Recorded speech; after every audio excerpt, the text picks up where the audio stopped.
Turn me up. Turn it up. TE1 has solo. Frank Sephdaddy. Let's go. Yo, it's the code of the street. Yo, it's cold in the street. Don't smoke, but you know the air cold when he spit pros in his cheek as he listens to the cops on the beat.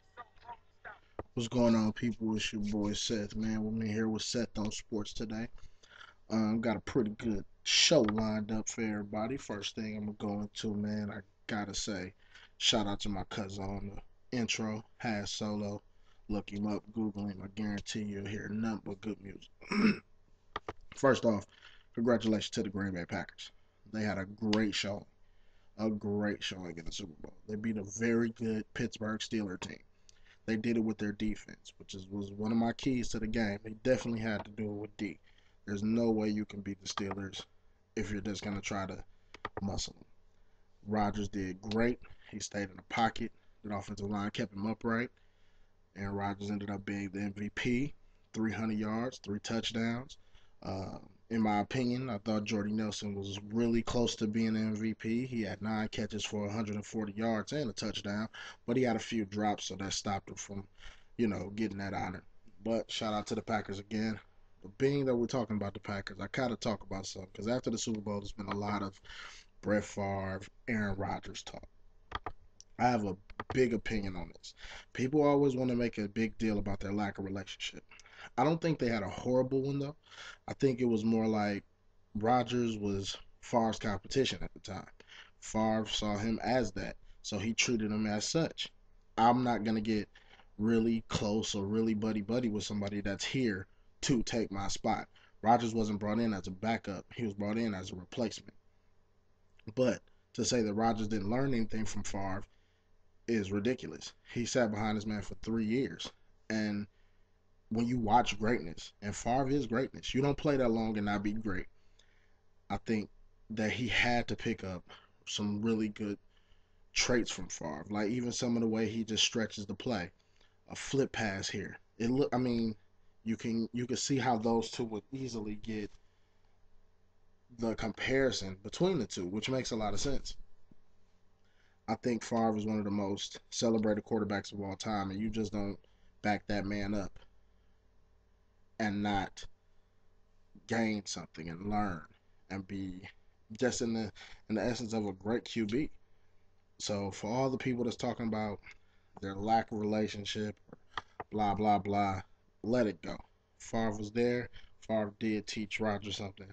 He may not have taught Rodgers the way people wanted him to teach Rodgers, but he still taught him nonetheless. So people, let's get off that. Let's let Favre be Favre. Let's let Favre retire. Let's let the Packers move on because they got a really core group, good core group, and they could go on to win for time to come. But you can't. You're not just gonna keep taking it back to Favre all the time. He's been going from the organization for a while now. Let's stop making the comparisons and let's just say we're glad that both of them got a ring. Rodgers has a chance to get many more, whereas Favre didn't. Favre kind of lost a lot of talent along the years. So, things happen. Organizations change, and sometimes you just don't get the same outcome as you would like.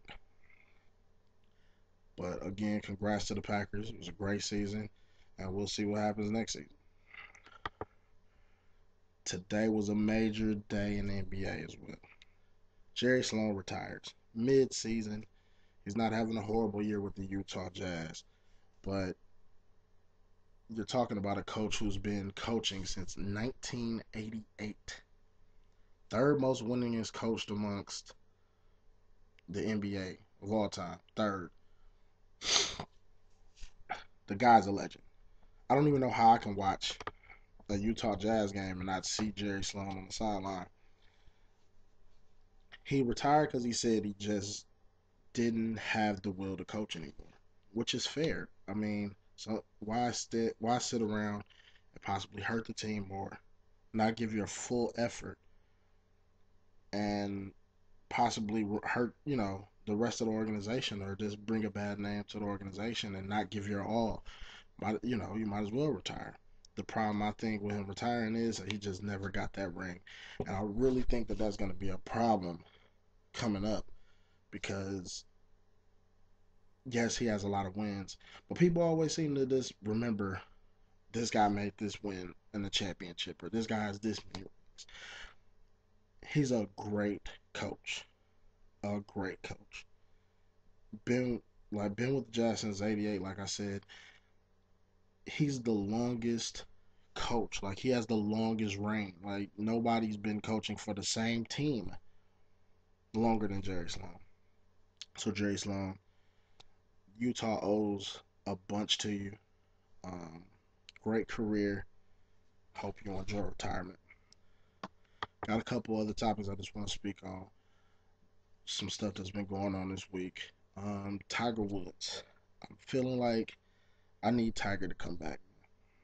I think golf is taking a really huge hit with Tiger not being on top.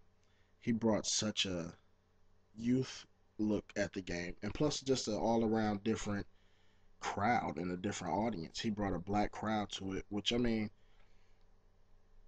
I don't know how many people, I don't know how many, black people or Asian people were watching golf up until Tiger Woods came into the game, and I think he gave a fresh look, a fresh feel instead of constantly seeing older white men win this and win that.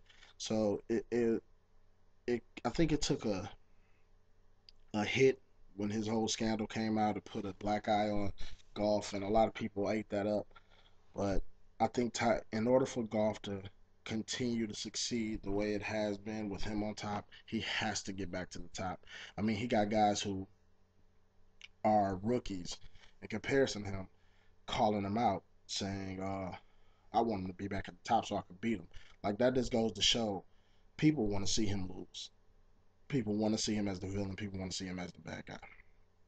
Another villain or bad guy I kind of want to talk about is Kevin Garnett.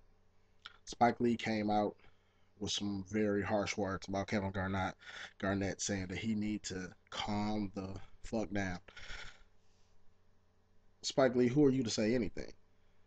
I mean, all that people remember you for is being on the sideline, yelling at Reggie Miller, yelling at Jordan, yelling at this person. You need to calm down. You're a sideline guy. You're just there as a fan, but you're running out on the court like a raving lunatic sometimes. So who are you to judge a man who's out there playing the game every night and you're just a spectator? Stay in the spectator's place. I think that's the problem with a lot of fans nowadays is that people want to judge and criticize and say what this athlete shouldn't be doing.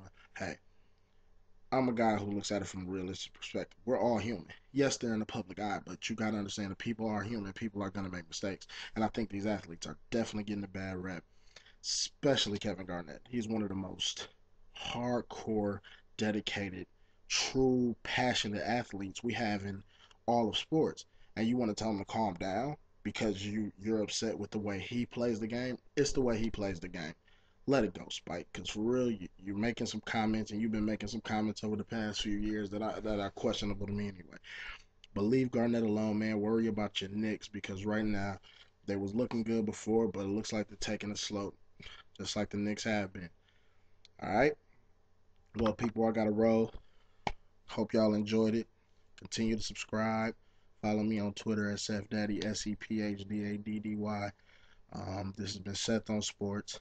Shout out to all my people who showing me love so far on Twitter, the people that are paying attention. I do appreciate the love, and I hope y'all stay with me.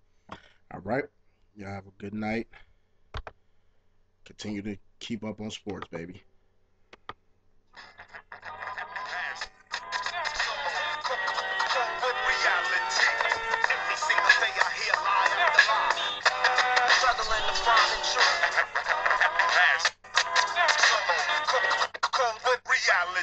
Known as daddy's little girl, grew up in the church, burst the energy to her father, she meant the world.